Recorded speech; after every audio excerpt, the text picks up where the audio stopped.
Hey there, everybody. It's George from DinosaurGeorge.com, answering all the questions from around the world. This first one is going to take us to London. This is a question from Robert. Hi, DG. Hope you are well. Robert, I am. Hope you're doing well, too. Do you think the Giganotosaurus, Carcharodontosaurus, and Maposaurus could be classified as different subspecies of the same animal? For instance, Siberian tigers and Bengal tigers are both tigers. Hope to hear from you soon. Best wishes, Robert. Robert, thank you so much for your wishes, and best wishes to you and your family as well. All right. Giganotosaurus, Carcharodontosaurus, and Maposaurus. I'll tell you, I've seen the skull of Giganotosaurus up close. I've seen pictures of Maposaurus and Carcharodontosaurus. Looking at their skulls, man, these guys are very, very, very similar. And I think you may be onto something by questioning whether or not they should all have their own individual names. But that happens a lot in paleontology. Sometimes we find a number of animals that are so similar, and yet we have a tendency to give them their own species name. That may or may not be the right thing to do. In my opinion, these dinosaurs are all so closely related that perhaps you may be right. Perhaps they're all the same dinosaur. All right, Sergio from Azusa, California. Hey, Dinosaur George, I'm glad you're back. Hey, Sergio, glad to be back doing these. I've been off for quite a while. I've been wondering, do you think multiplying the length of a skull of any theropod dinosaur times 7 would be a good way to estimate its maximum length? Because I've been hearing rumors on television that it's an accurate way to estimate the length of any theropod. Do you think this is an accurate way to estimate the length of theropod dinosaurs? Sergio, brilliant question. I'm glad to hear these. I'm glad to hear that you're thinking of this. One of the difficulties, I think, in paleontology is sometimes we do one of two things. We make something very simple incredibly complex, and we make something very complex, we try to make it very simple. But that is not the right way to go. There is no way, in my opinion, on Earth that you could use a formula to determine the length of dinosaurs based on individual bones or aspects of that dinosaur. Let me give you a perfect example.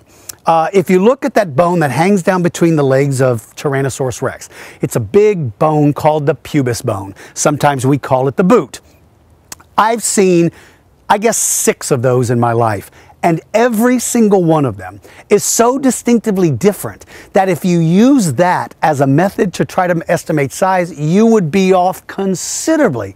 It's also like, try to imagine if we used that same formula to estimate your and my height if we only looked at our shin bone. Well, look, there's so many variations between individuals that there's just no way of doing it. I think that maybe that is a good way to estimate and sort of guesstimate the length of a dinosaur, but unfortunately there are so many variations that we have to consider that I don't think it's a good formula to use. I can't tell you the best method. I know that some people utilize leg length to estimate size. And the reason why we say estimate size is because we never find the whole skeletons in a number of cases. Is there a formula out there that works? I just don't know, buddy. I just don't feel comfortable saying that a formula is a good way to determine the length of a dinosaur. I think it takes a lot more than that.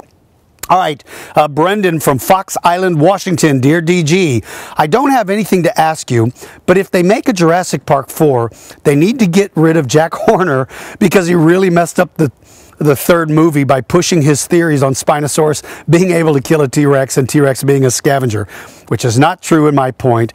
So if they make a Jurassic Park 4, they need to get rid of Jack Horner and put you in because you, I think, would be a huge help with dinosaurs. Brendan, I am completely and absolutely flattered. I like Jack Horner. I disagree with a lot of things he says, but I still like him. I think he's a brilliant guy. I don't agree with that concept that Spinosaurus would kill Tyrannosaurus, and I certainly don't agree with the idea that Tyrannosaurus was a scavenger. Now, I promise you this, Brendan. If they call me and they want me to be involved in Jurassic Park 4, I give you my word, I will certainly be involved and try to help them. I'd love to do it, but I don't think I'm going to hold my breath, and I don't suggest you hold your breath for it either. But thank you, Brendan. Let's all get together and formulate this. Maybe we'll create a big group, and the group will try to push for me to be a consultant on Jurassic Park 4.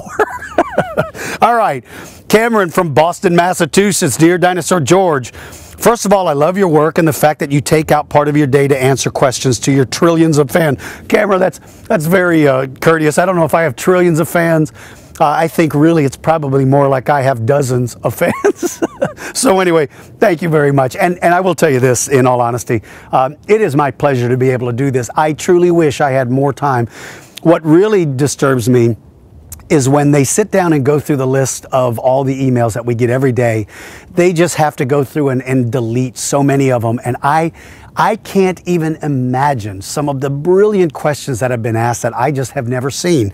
So anyway, okay, here's this question. Do you think short-faced animals such as Carnotaurus and the short-faced bear had wrinkles on their faces, so like a bulldog when it attacks, the blood ran down the wrinkles? And how do I get a job in paleontology? From your friend Cam. Well, Cam, I don't think dinosaurs probably had the really heavy wrinkled skin like you see in a bulldog. Now, the short-faced bear probably did, because mammals are a little more notorious for having thicker hides and having more wrinkled skin. Whereas most reptiles, and certainly when you look at any of the reptiles, it's very rare to have that. Now, I will tell you this. Dinosaurs like Majungasaurus, they probably had one of the ugliest faces, but I don't think it was so much wrinkles, and the same with Carnotaurus. I don't think it was wrinkles as much as it would have been kind of like horns and kachkas and bumps and gross looking things on their face. All right, Juan Yu from Georgetown, Penang, Malaysia. Hey DG, hey Juan Yu. I have two questions for you. First, why do you think animals sometimes grow bigger than their average sizes? My other question is about your favorite dinosaur, Allosaurus. Why was Allosaurus much more common than Ceratosaurus and Torvosaurus? P.S. My favorite dinosaur is also Allosaurus. Sincerely, you. You, let me tell you something, buddy. I'm so glad that you like Allosaurus and you're like me. First, let's get to your first question. Why do some animals grow larger than their average sizes? Now, if you're talking about why did prehistoric animals in some cases grow larger, that probably had to do with environments. Your environment really determines how big you can be. I'll tell you something kind of cool. You may or may not know this. If you take a fish and raise it in a 10-gallon tank, and then you take that same species of fish and put it in a 150-gallon tank, the one in the 150-gallon tank will grow larger, even if you feed them the exact same amount. It will grow larger because its environment is bigger, and therefore it knows that it can grow big. Whereas a fish in a small aquarium will keep a smaller size in some cases because it doesn't want to outgrow its environment. In other words, man, I'm not going to grow to be huge if I live in this little tiny box. So animals are the same way. If their environments allow for it, they can grow to be gigantic in size. Now, if you're speaking about animals today, like why is it that some people grow up to be 8 feet tall and some of us stay short, that has to do sometimes with genetics.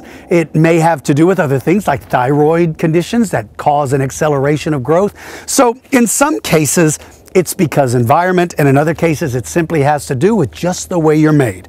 All right, and getting to your second question, why was Allosaurus much more common than Ceratosaurus or Torvosaurus? It could be one of two things. It could be that Allosaurus was much more successful, and therefore he outcompeted those other dinosaurs, and so because he outcompeted them, there were more of them, and therefore we find more of them. But there's another reason, a possibility. To be able to become fossilized, it takes a certain condition for that to happen. You have to die, you have to be buried in sediment, usually that means mud. You have to be buried relatively quickly for you to be fossilized. Well, perhaps Allosaurus preferred the environment that allowed for that. In other words, he hunted in the lowland plains. It could be that Ceratosaurus and Torvosaurus only visited those places periodically, perhaps when there was big migrations and plenty of food. Those dinosaurs may have preferred the upland area. If they did, the chances of them being fossilized was not as great. So the possibility exists that the only reason why we find more Allosaurus and we don't find as many as the other could be that those animals didn't like the environments where it was more likely that you could be fossilized. One of the things I challenge everybody to do is to never look at the evidence and draw an immediate conclusion. Always try to look at other options because they exist. All right, everybody, listen.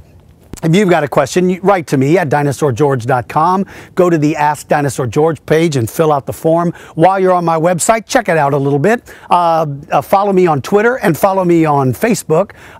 And I'd love to hear from you through either one of those avenues. All right, everybody, until next time, take care of yourself. Take care of all the people around you. For those of you that are in these cold spells, stay warm. For you young people, please practice your reading skills. I can't stress enough how important that is.